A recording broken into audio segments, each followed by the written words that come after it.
നമസ്കാരം അഷ്റഫ് ജി.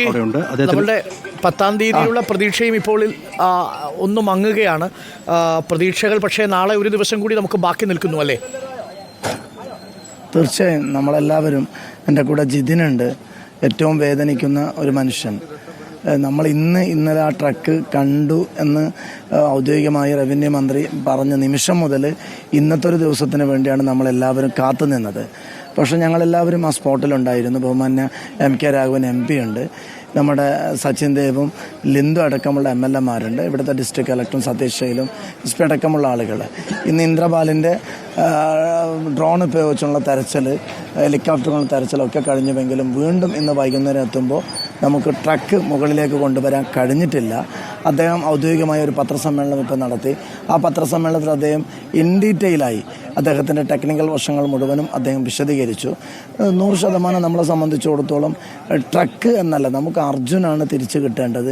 അതിനുവേണ്ടിയാണ് ലോക മലയാളികൾ മുഴുവനും പ്രാർത്ഥിച്ചു കൊണ്ടിരിക്കുന്നത്.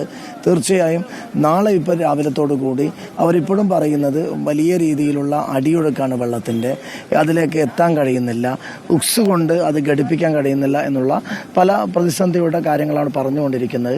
നാളെ രാവിലെ 6:30 മുങ്ങൽ വിദഗ്ധർ നേവിയുടെ സഹായത്തോടു കൂടി തെരച്ചിൽ ആരംഭിക്കുമെന്നാണ് പറഞ്ഞിട്ടുള്ളത്. ഇന്ദ്രപാൽ അദ്ദേഹത്തിൻ്റെ ഉത്തരവാദിത്വം നിർവഹിച്ച് അദ്ദേഹം ഇന്ന് ഡൽഹിയിലേക്ക് മടങ്ങുന്നുണ്ട്. തീർച്ചയായും നമ്മൾ ഓരോ ദിവസവും കാത്തുനിന്നത് നമ്മൾ മാത്രമല്ല, ലോകത്തുള്ള എല്ലാ മലയാളികളും അവരവരുടെ വീട്ടിലെ ഒരു അംഗത്തെ പോലെ അർജുനന് വേണ്ടി പ്രാർത്ഥിച്ചു കൊണ്ടിരിക്കുകയാണ്, കാത്തു നിന്നുകൊണ്ടിരിക്കുകയാണ്. നമ്മളെ സംബന്ധിച്ചിടത്തോളം നാളത്തെ ഒരു തെരച്ചിൽ ഇന്നലെ ഔദ്യോഗികമായി മന്ത്രി പ്രഖ്യാപിച്ചു.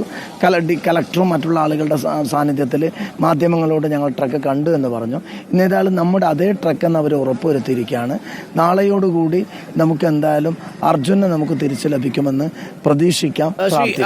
അഷ്റഫ്, നമുക്ക് ഇന്നലെ കിട്ടിയ സിഗ്നലിൽ നിന്ന് ഏകദേശം ഒരു 30-40 മീറ്ററോളം ദൂരെയാണ് ഇന്നിപ്പോൾ ഇന്ദ്രപാലിൻ്റെ ഐബോർഡ് ഡ്രോണിൽ ആ സിഗ്നൽ കിട്ടിയിരിക്കുന്നത്. അപ്പോൾ തടി വേർപെട്ടു പോയി എന്നുള്ളത് ഏറെക്കുറെ ഉറപ്പിക്കാം. കാരണം റിപ്പോർട്ടർ തന്നെ ആ വിഷ്വൽസ് പ്രേക്ഷകരിൽ എത്തിച്ചതാണ്. 8 കിലോമീറ്റർ അപ്പുറത്ത് PA1 എന്ന് മാർക്ക് ചെയ്ത തടിക്കഷ്ണങ്ങൾ കിട്ടി. അത് മനാഫും ഏകദേശം സ്ഥിരീകരിച്ചു. നമ്മളും ട്രക്കിലെ ലോഡിൻ്റെ ഫോട്ടോ വെച്ച് സ്ഥിരീകരിച്ചിട്ടുണ്ട്. അപ്പോൾ അങ്ങനെയാണെങ്കിൽ ട്രക്കിൽ നിന്ന് തടി വേർപെട്ടു പോയിട്ടുണ്ട്. പക്ഷേ പ്രധാന ചോദ്യം ട്രക്കിൽ അർജുൻ ഉണ്ടോ എന്നതാണ്. AK അഷ്റഫ്, എന്ത് തോന്നുന്നു? ഉണ്ടാവാനുള്ള സാധ്യതകൾ എത്രത്തോളം അതെല്ലാം മറിച്ചു? തീർച്ചയായും നമ്മളെ സംബന്ധിച്ചിടത്തോളം ഇത്രയും ദിവസമായി അർജുൻ ട്രക്കിനകത്ത് ഉറങ്ങിക്കിടന്ന ഒരാളാണ്. ട്രക്കിനകത്തുണ്ടാകും എന്ന് തന്നെയാണ് നമ്മുടെ വിശ്വാസം.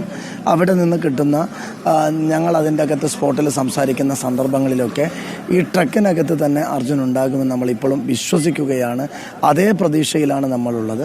നാളെ എന്തായാലും മുങ്ങിയുള്ള നേവിയുടെ ആളുകളുടെ മുങ്ങിത്താഴ്ന്നുള്ള തെരച്ചിലിനിടയിൽ നമുക്ക് നമ്മുടെ ട്രക്കും അർജുൻ നമുക്ക് ലഭിക്കുമെന്ന് പ്രതീക്ഷിക്കാം.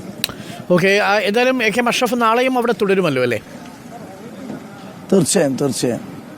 Okay, thank you. നമുക്ക് കഴിയുമെങ്കിൽ വൈകുന്നേരം സംസാരിക്കാം. Thank you Shri AK Ashraf.